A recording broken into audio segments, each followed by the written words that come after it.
Jagged Alliance 3 has a character system which melds a learning by doing system together with an experience points and level system. And it's not quite obvious how these two systems are entangled with each other. I'm Kordanor, and in this video I'm going to show you what connections there are and how you can get most out of your characters in that regard. I'm not going to tell you which stuff to increase to create the next super soldier though. Instead, I will explain how the systems work. As this is already quite a complex topic, I'm not going to cover talents, perks and traits in here. Thanks and credits go to Audakira, a modder who found many of these formulas and values within the game files. Let's start with one mechanic that is basically completely hidden in previous Jagged Alliance titles: experience gain. Whenever a quest is completed or an enemy is killed, your characters are getting experience points. These experience points are distributed equally among all characters in the sector and are then modified by wisdom. For example, if a quest rewards 600 experience and you're in the sector with 6 characters, each will first receive 100 experience points, which will then be modified by wisdom using the formula shown here, which uses 60 wisdom as baseline. Livewire's 94 wisdom would increase the amount received to 117 experience points, while Kalina's 48 wisdom would actually shrink the experience down to just 94 points. The experience from kills is also dependent on the enemy level. You will receive 40 experience for the weakest and 150 experience for the strongest enemies. Of course, the experience needed for a level up increases with each additional level. Starting with 1000 XP from level 1 to 2, the XP needed will increase by 500 per level, until for the final level up to level 10, 5000 experience points are necessary. Interesting in this regard is that characters will already have some experience points when being recruited. This reduces the chances that you will need to do 4 level ups at the same time when you are handing in a quest, and it's a bit more spread out. On the other side, we got the skills like agility, marksmanship and explosives. And these can basically be increased in 3 different ways, and if you drag the mouse over each skill, you will also see retroactively what led to these gains you got. Gains via magazines will be the rarest ones. Now and then you will find these magazines either as loot or in shops, where they are also getting restocked after a while. When using the magazine from the inventory, you should make sure that the character whose backpack contains the magazine is also supposed to receive the point. So don't get confused by the currently selected character and move around the item to the right backpack if necessary. The most traditional way in Jagged Alliance to increase stats is via a learning by doing system, which in Jagged Alliance 3 is called field experience. However, there's a lot more to it than you might expect, which also creates some weirdness here and there.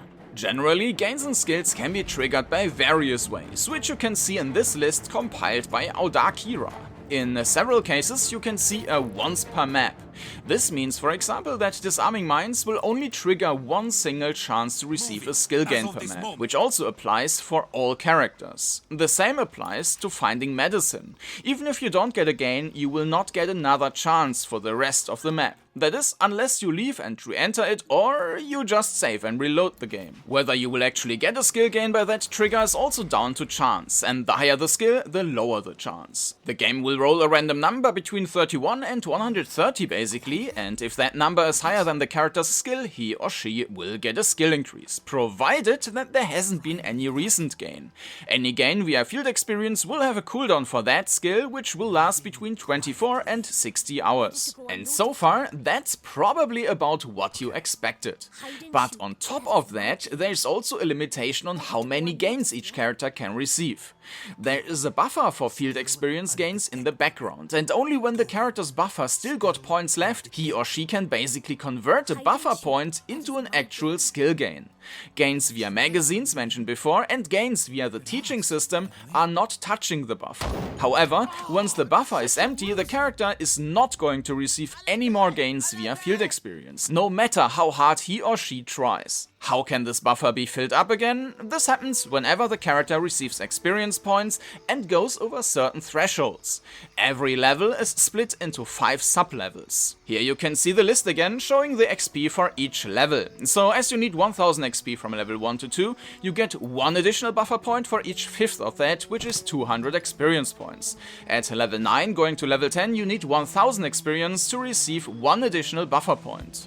And even though level 10 is the maximum level, you will still be able to receive more buffer points, but you would now need 2000 experience points for each additional point. A combination of two different factors can be seen as somewhat of a problem with this system. First, the characters are likely at a buffer value of 0 for most of the time, and then the possibilities to increase the stats are also not spread out equally. This leads to a tendency to fill up the buffer towards the end of the sector when you are killing the last enemies and hand in some quests.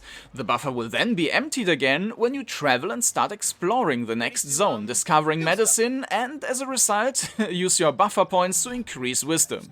Or perform the first actions in the next fight, which will quickly increase agility.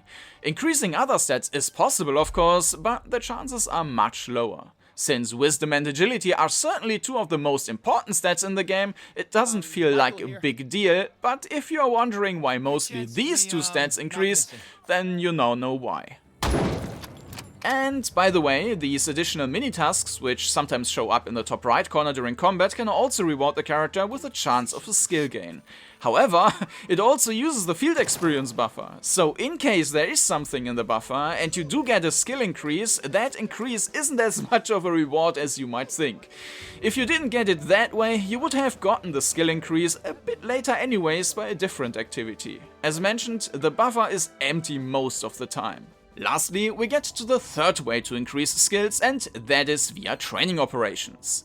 With these, you first set the value to be taught at the bottom, and then select the trainer, who needs at least a value of 50 in that particular skill. The student, on the other hand, needs to have a skill lower than the trainer's skill, and it cannot be beyond 90, as in that case, the student is considered as too experienced to be taught in general. The previously mentioned buffer for field experience does, however, not affect the training operations. The efficiency of the trainings depends on many different factors. Let's first look at the formula on the trainer's side.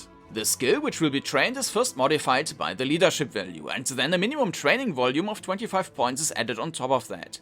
And the result of that is then multiplied by 2 in case your trainer got the teaching trait, which again makes teachers with this trait far better than trainers without. A medicine trainer with a score of 90 in medicine but only 10 leadership would perform training ticks of 124 points.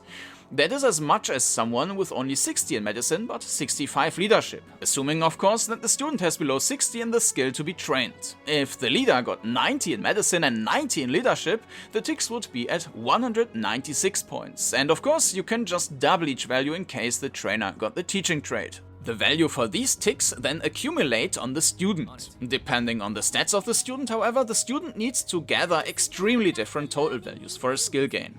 For the calculation, the trainee's skill is multiplied with a factor which starts to decrease above a wisdom value of 50, meaning that at that point it starts to get faster. Let's go through 4 examples. First, a merc with a skill of only 10 and only 50 or less wisdom. The value of ticks this merc needs for a skill increase would be at 3750. If the character had 90 wisdom instead, only a value of 1750 points would need to be accumulated, so it would be more than twice as quick. Increasing a skill of 80 takes much longer though, as you would expect. A character with 50 wisdom would need a tick value of 30,000, while a character with 90 wisdom would just need 14,000 points. 1 tick equals 15 minutes of time. So 14,000 points mean that a trainer with a skill of 90 and a leadership of 90, as well as the teacher trait, would still need almost 36 ticks or quarter hours, which means about 9 hours to get a skill from 80 to 81. So, as with training militia, which I talked about in my leadership video, teaching other mercenaries benefits more from the teaching trait than from anything else. On the trainee's side, a high wisdom level leads to a training twice as fast than on someone with a very low wisdom level. However, the current value of the skill to be trained determines whole dimensions of speed. You can train a skill point around skill 10 around 10 times faster than a skill point at a skill above 80. If you optimize the training possibilities, you can get a lot out of that. You could even argue that it's far too easy to train your troops like this.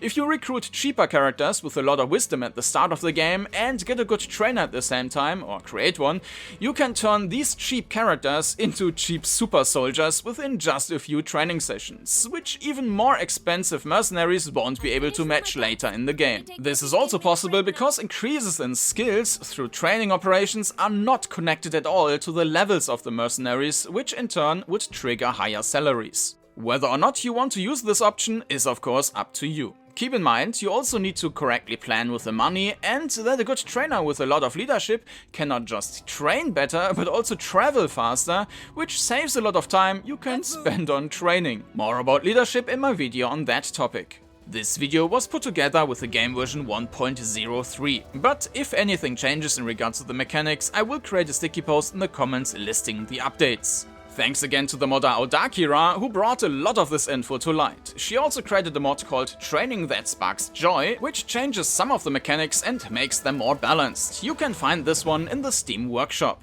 Thanks for stopping by. I wish you lots of fun at, learning. Just like exams. Man, I love those. Ready to, do stuff. I was never good at hide and seek.